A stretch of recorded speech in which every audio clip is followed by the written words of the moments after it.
నేను పద్మశాలి సంఘం state vice ప్రెసిడెంట్ను, ఉమ్మడి జిల్లా కోఆర్డినేటర్ను. నా పేరు వడ్నాల నరేందర్.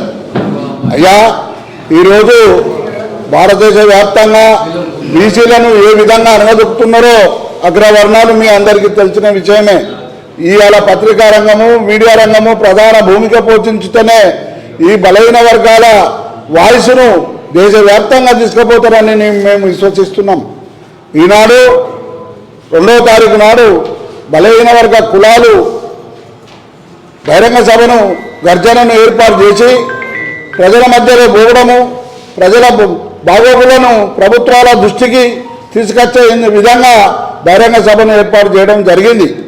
అయ్యా, స్వతంత్రం వచ్చినప్పుడు ఒక కమిషన్ ఎత్తే ఆ కమిషన్ బీసీలకు ఒక కార్పొరేషన్ ఇద్దాము, ఒక ఇది ఇద్దామనే సంఘటన కూడా మర్చిపోయి దాన్ని బుట్టదాఖలా చేసిన సంగతి మీ అందరికీ తెలుసు. ఆ తర్వాత మండల నివేదిక కూడా వస్తే దాన్ని ఏ విధంగా బలహీన వర్గాలను వాడుకున్నారో ఆ విషయం కూడా నాకన్నా ఎక్కువ మీ మీడియా, మీ పత్రికా రంగానికి బాగా తెలిసిన విషయమే. ఆనాటి నుంచి ఈనాటికి ఒక 40 సంవత్సరాలు గడిచినా బీసీల బలహీన వర్గాల ఎక్కడేసిన గొంగలు అక్కడనే ఉన్నది. మసిబూచి మారడుగా చేసి మా దగ్గర నుంచి 10% ఎవరు అడగకున్నా కానీ ఆ అగ్రవర్ణాలు రిజర్వేషన్ కొట్టుకపోవడం జరిగింది. దాని ద్వారా బలహీన వర్గాలు ఇంకా క్షీణించిపోయే దిశకు దాపరించినాయి. ఆ విధానాన్ని దృష్టిలో పెట్టుకొని ఇవాళ మేము బహిరంగ సభను పెట్టి ప్రభుత్వాన్ని ప్రజల మధ్యలో తీసుకొచ్చి ఎండగట్టి మాకు రావాల్సిన 55% మేము సాధించాలనేది ఏదో ముచ్చటగా 42% ఇచ్చేసి మమ్మలను మోసపూరితం చేద్దామని ప్రభుత్వాలు చూస్తున్నాయి. మేము 55%కి మేము తగ్గకుండా ముందుకు పోతామని ఈ సభాముఖంగా తెలియజేస్తున్నాం, ఈ మీడియా ముఖంగా తెలియజేస్తున్నాం, పత్రికాముఖంగా తెలియజేస్తున్నాం. దీన్ని మేము అమలయ్యేదాకా కూడా నిద్రపోము. మా కుల సంఘాలను ప్రజల మధ్యలో తీసుకొచ్చి మేము సాధించేందుకు ముందుంటామని మేము తెలియజేస్తున్నాం. ఇప్పుడు మా సమ్మారావు గారు మాట్లాడుతున్నారు. నేను చెప్తా, పత్రికా మీడియా మిత్రులకు, వేదిక మీద ఉన్నటువంటి పెద్దలకు, సహచరులందరికీ కూడా హృదయపూర్వక నమస్కారాలు తెలియజేసుకుంటూ, ఈ నెల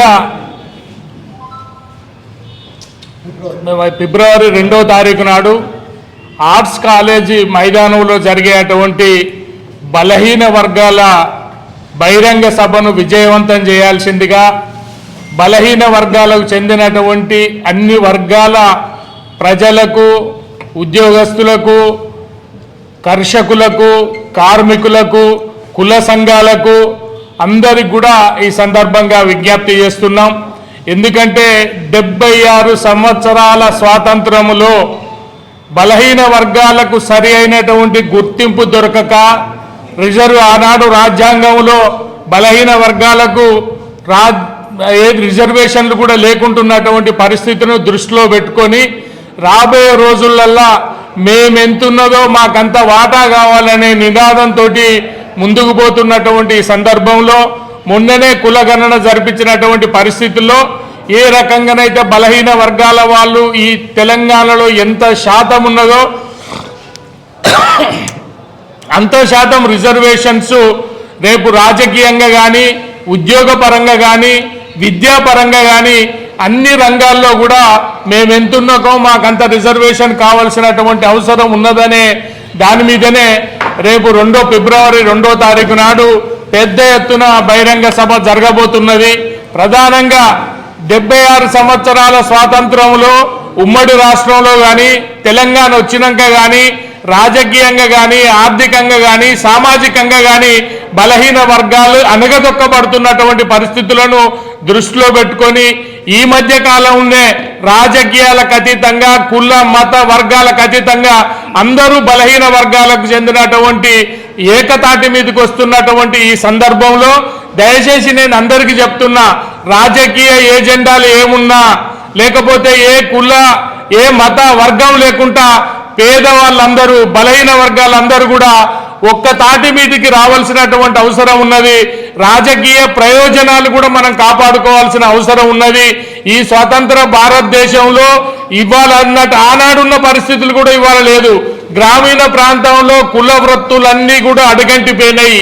ఏ కులానికి ఆ వృత్తి లేకుండా వృత్తులన్నీ నాశనమైపోయినటువంటి పరిస్థితుల్లో చాలా మంది అన్ని వృత్తులు కుల వృత్తులు దెబ్బతిని పొట్ట చేత పట్టుకొని పట్టణాలకు వలసపోయి పేద కార్మికుల్లాగా బతుకున్నటువంటి పరిస్థితి బలహీన వర్గాలకు ఉన్నది. కాబట్టి చదువుకున్న తర్వాత కూడా బలహీన వర్గాల పిల్లలకు సరి అయినటువంటి ఉద్యోగ అవకాశాలు లేక విద్యా అవకాశాలు లేక ఇప్పటికి కూడా గ్రామీణ ప్రాంతంలో కానీ పట్టణ ప్రాంతంలో కానీ చిన్న చిన్న ఉద్యోగాలు చేసుకొని కాలం గడుపుకున్నటువంటి పరిస్థితి ఉన్నది. కాబట్టి భారత స్వాతంత్రంలో అన్ని వర్గాలకు ఏ రకంగా అన్ని కులాలకు అగ్రవర్గాలకైతే ఏ రకమైనటువంటి రాజ్యాంగం ఉన్నదో బలహీన వర్గాలకు కూడా అదే అవకాశాలు ఉంటాయి. కాబట్టి ఈ దేశ సంపదనంతా కొంతమంది గుప్పిట్లో పెట్టుకొని ఈ పేదరికాన్ని పెంచి పోషిస్తున్నటువంటి పరిస్థితులలో పేదవాళ్ళందరూ కూడా బలహీన వర్గాలందరూ కూడా అది కేంద్ర ప్రభుత్వమే కావచ్చు రాష్ట్ర ప్రభుత్వమే కావచ్చు తిరగబడి మా హక్కులను మేము సాధించుకుంటాము, మాకు రావాల్సిన రిజర్వేషన్లు మాకు కావాలి అనే నినాదంతో రేపు ముందుకు పోవాల్సిన అవసరం ఉన్నది. అదే రకంగా రేపు రాబోయే రోజులలో శాసనసభలో కానీ పార్లమెంటులో కూడా ఎస్సీ ఎస్టీలకు ఏ రకంగానైతే రిజర్వేషన్స్ ఉన్నాయో బీసీలకు కూడా పార్లమెంట్లో అసెంబ్లీలో రిజర్వేషన్స్ కల్పించాలి. స్థానిక సంస్థలలో దాదాపు 42% రిజర్వేషన్స్ ఇప్పుడు రేపు వచ్చే స్థానిక సంస్థలలో కల్పించాల్సినటువంటి బాధ్యత కేంద్ర రాష్ట్ర ప్రభుత్వాల మీద ఉన్నది. ఇది సాధించుకునేదాకా ఎప్పుడైనా కూడా రాజ్యాధికారం దిశగా ప్రయాణం చేయాల్సినటువంటి అవసరం ఉన్నది. ఎవరిని మోచేతి నీళ్లు తాగి బతకాల్సిన అవసరం బలహీన వర్గాల బిడ్డలకు లేదు. తెలివి కళ్ళ వాళ్ళు, విద్యావంతులు, బుద్ధి ఉన్నోళ్ళు, సంస్కారం ఉన్నోళ్ళు ఇవాళ ఎవరి దయా దాక్షిణ్యాల మీద బతకాల్సిన అవసరం లేదు. కాబట్టి నేను ఒక్కటే విజ్ఞప్తి చేస్తున్నా, వరంగల్ ఉమ్మడి జిల్లా నుంచి పెద్ద ఎత్తున అన్ని కుల సంఘాల నాయకులు అన్ని కులాలకు సంబంధించినటువంటి వ్యక్తులు పెద్ద ఎత్తున తరలి వచ్చి బలహీన వర్గాల ఐక్యతను చాటుకోవాల్సినటువంటి బాధ్యత అందరి మీద ఉన్నదని, ఇది అందరి కార్యక్రమం అనేది కూడా ముందుకు తీసుకుపోవాలని చెప్పి సందర్భంగా కోరుకుంటూ 2వ తారీఖు ఇవాటి నుంచి 2వ తారీఖు దాకా అందరూ కష్టపడి పనిచేయాలని తెలియజేస్తున్నా. అందరికి నమస్కారాలు తెలుపుతూ ఈ రోజు జరుగుతున్నటువంటి పరిణామాలు అంటే ఈ రోజు అంటే తెలంగాణ రాష్ట్రం ఏర్పడిన తర్వాత బీసీల రాజ్యం వచ్చింది, ఎస్సీల రాజ్యం వచ్చింది, ఎస్టీల రాజ్యం వచ్చింది, మైనార్టీల రాజ్యం వచ్చిందని చెప్పి అందరం తెలంగాణ పోరాటంలో తెలంగాణ సాధించుకొని మనం ఏదైతే న్యాయబద్ధంగా రావాలే మనకు తెలంగాణ రాష్ట్రం వస్తే మరి మన బ్రతుకులు బాగుపడతాయని చెప్పి ఆ రోజు మనం అందరినీ కూడగట్టుకొని చేసినటువంటి తెలంగాణ రాష్ట్రంలో మరి ఇవాళ జరుగుతున్న కార్యక్రమాలు ఏంటి? ఇవాళ మనం చూసినాం కేసీఆర్ గారు ముఖ్యమంత్రి ఉన్నప్పుడు మరి సమగ్ర సర్వే అని చెప్పి చేసిండ్రు. ఆ రోజు మా బిడ్డలు, మా సోదరులు, మా వాళ్ళంతా సూరత్, భీవండి, మరి మహారాష్ట్ర షోలాపూర్ నుంచి సద్దులు కట్టుకొని ఆస్తులు అమ్ముకొని ఇక్కడికి వచ్చిండ్రు. ఆ సమగ్ర సర్వే ఎటుపోయిందో, కుటుంబ సర్వే ఎటుపోయిందో ఇవాళ తెలియదు. ఇవాళ అది పక్కకు పెట్టిళ్ళు. మరి మళ్ళీ కాంగ్రెస్ ప్రభుత్వం వచ్చింది. మరి ఆనాటి రిపోర్ట్ ఇవాళ లేదా? మరి మళ్ళీ కూడా సమగ్ర సర్వే చేయాలని చెప్పి ఈ ప్రభుత్వం కూడా పూనుకున్నది. మేము ఈ ప్రభుత్వాన్ని అడుగుతున్నాం, తెలంగాణ రాష్ట్రం వచ్చిన తర్వాత కులాల రాజకీయాల మీదనే ప్రభుత్వం నడుస్తుంది. మరి మొన్నటికి మొన్న మా కులాలు ఏంటిదని చెప్పి ఒక పర్సెంటేజ్ తీసిళ్ళు ప్రభుత్వం. ఒకళ్ళది 16% ఉన్నది, ఒకళ్ళది 18% ఉన్నది, ఒకళ్ళది 13% ఉన్నది, మా కులాన్ని 11.5% ఉన్నదని తీసిండ్రు. తీసి విభజించి పాలించేందుకు ఇవాళ ఓ బృహత్తరమైన పథకం ఆలోచించింది ప్రభుత్వం. మేము ఒకటే అనుకున్నాం, మమ్మల్ని మీరెందుకే పర్సంటేజ్ల మీద చేస్తాను? మా అందరి ఈ రాష్ట్రంలో ఉన్నటువంటి 103, 104 కులాలు కాదు, ఇవాళ బీసీలందరం బీసీ కులమే. మా కులాలు లేవు, బీసీలందరం బీసీ కులమే. ఇప్పుడు సర్వే చేయండి. మరి బీసీలందరం మమ్మల్ని విభజించి మీరు పాలించడం కాదు, బీసీలందరం ఒకటే సమగ్ర సర్వే చేయండి, లేదా మరి మైనార్టీలు ఉన్నటువంటి మీరు సర్వే చేస్తే బాగుంటుంది, ప్రభుత్వం మీద భారం తగ్గుతుంది, వారం రోజులలో అయిపోతుంది మీ సర్వే, మాకు నెలల తరబడి అవుతుంది. కాబట్టి మాకు రావాల్సిన వాటా తెలంగాణ రాష్ట్రం ఏర్పడ్డ తర్వాత కూడా మాకు అన్యాయం జరుగుతుంది. ఇవాళ మొన్నటికి మొన్న ఈడబ్ల్యూఎస్ అని ఒక రిజర్వేషన్ తీసుకొచ్చిళ్ళు, 120 మార్కులున్నమ్మా బీసీ బిడ్డలకు రాలే పోస్టులు ఉద్యోగాలు, 70% ఉన్న మరి రెడ్డిస్కి వచ్చింది, వెల్ములకు వచ్చింది. ఆ విధంగా ఆనాటి నుంచి అనుదొక్కబడుతున్న మేము ఇవాళ తెలంగాణ రాష్ట్రం సాధించుకున్న తర్వాత కూడా మరి ఈడబ్ల్యూఎస్ రిజర్వేషన్ పెట్టి మరి మేము పోరాటం చేసినాం. మా తర్వాత మా పిల్లలకు కూడా అన్యాయం జరుగుతుంది. మరి దీన్ని అడ్డుకట్ట వేసి ఈడబ్ల్యూఎస్ అనేది మరి తీసేయాలి.